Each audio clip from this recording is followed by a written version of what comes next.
वालेकुम। I am sports scientist. मैं आज आपको बताऊंगी कि कॉफ़ी जो है उसको जो आपके बॉडी में जाकर करती क्या है। ये सबसे पहले तो यह आप बात सुन लें कि जो कॉफ़ी होती है बनती है रोस्टेड बीन्स के साथ। कुछ लोग इसको पसंद करते हैं हॉट और कुछ लोग इसे पसंद करते हैं कोल्ड फॉर्म में, और दुनिया में सबसे ज़्यादा पी जाने वाली ड्रिंक है। और थ्रू आउट द वर्ल्ड लोग इसको डिफरेंट वेज से बनाते हैं और पीते हैं। और अल्जाइमर डिसीज़ जो है ये एक ऐसी डिसीज़ है जिसमें कि आपके ब्रेन सेल जो होते हैं वो ख़राब होने शुरू होते हैं, आपके पूरे ब्रेन सेल डिस्ट्रॉय हो जाते हैं, आपकी मेमोरी, लैंग्वेज, थिंकिंग प्रोसेस सब का सब जो है वो तबाह होने शुरू हो जाता है। आपको कुछ याद नहीं रहता कि आपने क्या चीज़ कहाँ रखी थी, आप भूलने शुरू होते हैं। लेकिन कॉफ़ी पीने से ना आपको अल्जाइमर डिसीज़ जो है ना उसके चांस जो है वो 68% कम हो जाते हैं। इतनी अच्छी चीज़ है कॉफ़ी कि आपको दुनिया में ये बहुत कॉमन बीमारी है अल्जाइमर डिसीज़, लेकिन कॉफ़ी पीने से 68% चांस कम हो जाते हैं अल्जाइमर डिसीज़ के। फिर है एक बीमारी पार्किंसन बीमारी, ये दूसरे नंबर पे ही दुनिया में लोगों को आम होती है। पार्किंसन बीमारी में भी नर्वस सिस्टम डिसऑर्डर होता है जिसमें कि आप चलने फिरने में इतना मुश्किल महसूस करने शुरू होते हैं, आपका बैलेंस ख़राब होने शुरू होता है। आप चलते हैं तो आपके बाजू साथ स्विम नहीं करते, आपकी बॉडी कोऑर्डिनेशन ख़राब होने शुरू होती है, राइटिंग मुश्किल हो लिखना होता है, आपके बॉडी के मसल स्टिफ हो जाते हैं। तो फिर क्या होता है, आप अगर कॉफ़ी पीते हैं तो पार्किंसन बीमारी होने के चांस 32 से 60% कम हो जाते हैं।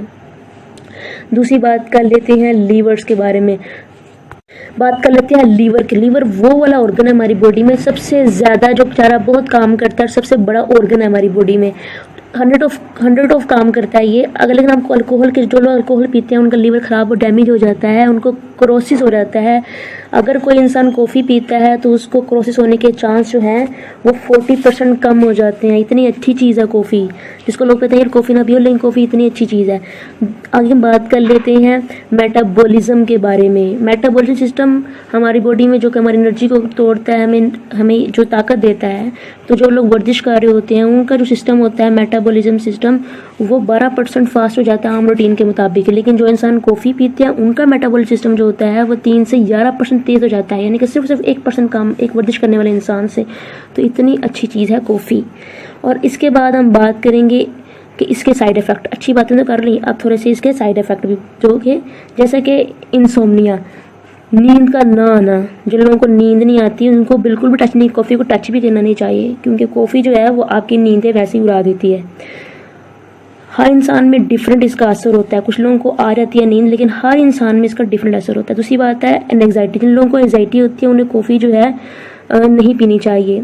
एनजाइटी मतलब स्ट्रेस होना या डिप्रेशन जिन लोगों को होता है उन लोगों को भी चाहिए कि वो कॉफ़ी से दूर रहें, क्योंकि 25 लोगों पर रिसर्च की गई थी कि जिन लोगों को एंजाइटी होती थी तो 25 जो लोग कॉफ़ी पीते थे उनकी एंजाइटी जो है वो आम लोगों से ज़्यादा मकदार में होती है। बात कर लेते हैं अब हम ब्लड प्रेशर के बारे में। ब्लड प्रेशर ज़्यादा होते हैं उन लोगों को जो कि कॉफ़ी पीते हैं, बजाय कि उन लोगों ने जो कॉफ़ी नहीं पीते।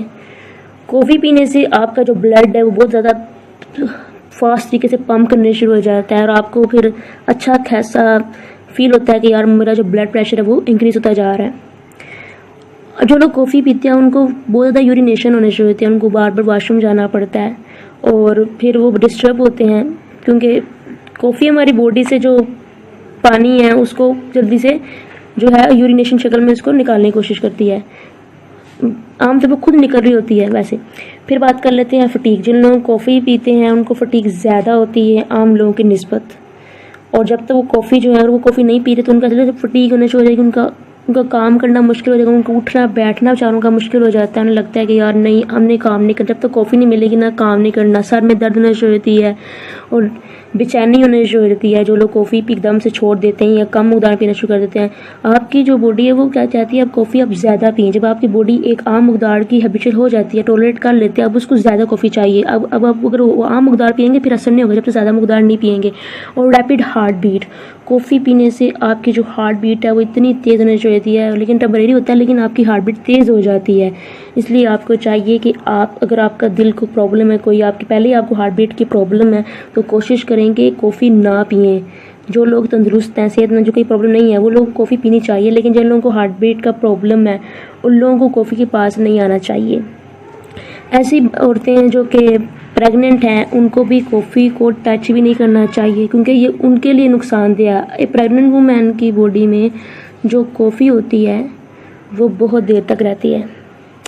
और जैसे आम इंसान उसको 4 घंटे में या हज़म कर लेगा 5 घंटे में, लेकिन प्रेग्नेंट वूमेन जो होती है उसके जो बेबी होता है उसको भी असरअंदाज होती है, क्योंकि वो अपनी माँ से ही जो होता है वो एनर्जी हासिल कर रहा होता है।